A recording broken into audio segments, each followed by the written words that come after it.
বিসমিল্লাহির রহমানির রহিম। আসসালামু আলাইকুম সবাইকে। আজকে আমি আপনাদের তৈরি করে দেখাবো স্বামী কাবাব। তবে কোনো ধরনের স্পেশাল মশলা দিয়ে তৈরি করে দেখাবো না, ঘরে থাকা একেবারে সাধারণ উপকরণ দিয়ে তৈরি করে দেখাবো। খুবই সাধারণভাবে সাধারণ মশলা দিয়ে তৈরি করা হলেও এই স্বামী কাবাবটি অসম্ভব মজাদার হয়ে থাকে। আশা করি এই রেসিপিটি আপনাদের ভালো লাগে থাকবে। এখন দেখি স্বামী কাবাবটি কিভাবে তৈরি করতে হয়। স্বামী কাবাবটি তৈরি করার জন্য এখানে আমি নিয়েছি হাড় চর্বি ছাড়া একদম সলিড গরুর মাংসগুলোকে আমি ছোট ছোট টুকরো করে কেটে নিয়েছি যেন সিদ্ধ হতে সময় কম লাগে। এখন আমি এখানে নিয়েছি 250 গ্রাম মাংস বা 1 কাপ মাংস। মাংসগুলোকে সরাসরি আমি একটি প্রেসার কুকারে ঢেলে দেব। স্বামী কাবাবের আরেকটি গুরুত্বপূর্ণ উপকরণ হচ্ছে বুটের ডাল বা ছোলা বুটের ডাল। স্বামী কাবাবের জন্য বুটের ডালটি লাগে। এখানে আমি মেজারমেন্ট কাপের হাফ কাপ বুটের ডাল ভিজিয়ে রেখেছিলাম 5 থেকে 6 ঘন্টার জন্য। ভিজিয়ে রাখার পরে বুটের ডালটি ফুলে ডাবল হয়ে গেছে। এখন আমি বুটের ডালটি প্রেসার কুকারের ভিতর ঢেলে দেব। অবশ্যই বুটের ডালটা ভিজিয়ে রাখতে হবে, তা না হলে সিদ্ধ হবে না।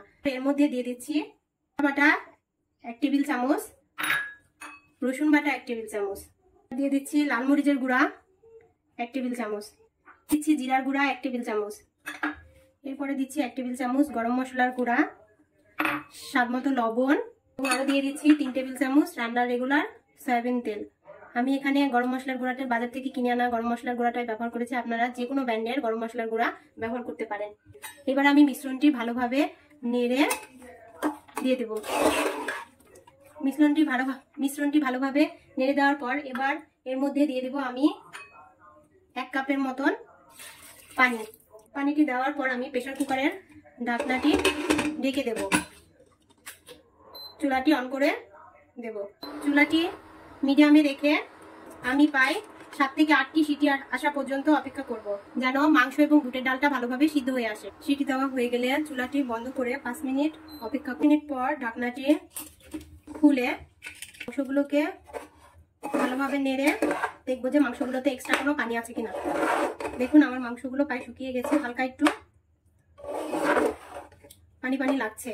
আমি আবার গ্যাসের চুলাটি অন করে ঢাকনাটি বাঁধে মাংসগুলোকে বারবার নেড়ে চেড়ে পানিগুলোকে একদম শুকিয়ে ফেলি।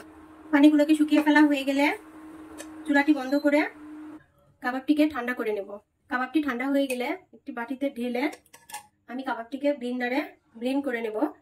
এমনভাবে ব্লেন্ডারে ব্লেন্ড করব যেন কাবাবটি একবারে মিহি হয়ে যায়। আপনারা চাইলে পাটায় বেটে নেবেন, তারপরে বেটে নেওয়ার জন্য হালকা গরম অবস্থায় বেটে নেবেন, এতে কষ্টটা অনেক কম হয়। কাবাবটি ব্লেন্ডার করার পরে আরও একটু টাইট হয়ে গিয়েছে। এখন আমি এর মধ্যে দিয়ে দিচ্ছি পেঁয়াজ কুচি, হাফ কাপের থেকে একটু বেশি দিয়ে দিলাম। এবার দিয়ে দিচ্ছি একটি কাঁচামরিচ কুচি। পেঁয়াজটি অবশ্যই একদম পাতলা পাতলা করে কুচি করে নেবেন। এবার আমি এর মধ্যে দিয়ে দিলাম একটি রুম টেম্পারেচারে রাখা ডিম। কাবাবের মিশ্রণটিতে অবশ্যই ডিম দেওয়া লাগবে। ডিমটি দিলে কাবাবের মিশ্রণটি তেলে ভাজার সময় খুলে যাবে না। ডিমটিতেই কাবাবের মিশ্রণটি শক্ত হয়ে থাকে, তাই আপনারা অবশ্যই ডিমটি দেওয়ার চেষ্টা করবেন।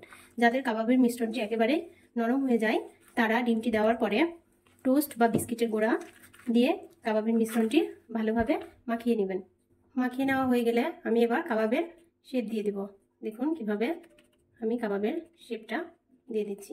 এভাবে আমি সবগুলো কাবাব বানিয়ে নিব। আপনারা চাইলে এভাবে বানিয়ে একটি এয়ারটাইট বক্সে রেখে ডিপ ফ্রিজে সংরক্ষণ করে রাখতে পারেন। এভাবে আমি সবগুলো কাবাব বানিয়ে রেখেছি। আমার এখানে 250 গ্রাম মাংস দিয়ে 24টির মতো কাবাব হয়েছে। আপনারা এভাবে বক্সে ভরে ডিপ ফ্রিজে 2 মাসের মতন সংরক্ষণ করে রাখতে পারেন।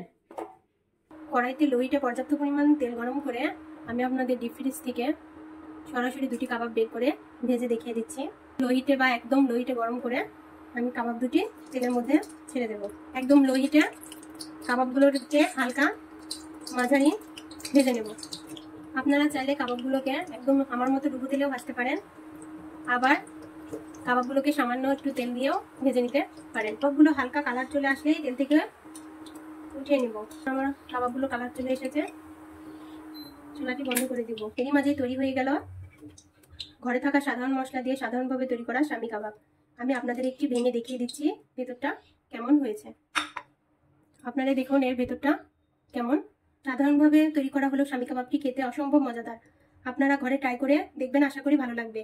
আশা করছি আপনাদের কাছে আমার আজকের এই রেসিপিটি ভালো লেগেছে। ভালো লেগে থাকলে একটি লাইক দিয়ে চ্যানেলটি সাবস্ক্রাইব করে পাশেই থাকবেন। আজকের মতো এখানে বিদায় নিচ্ছি। আল্লাহ হাফেজ।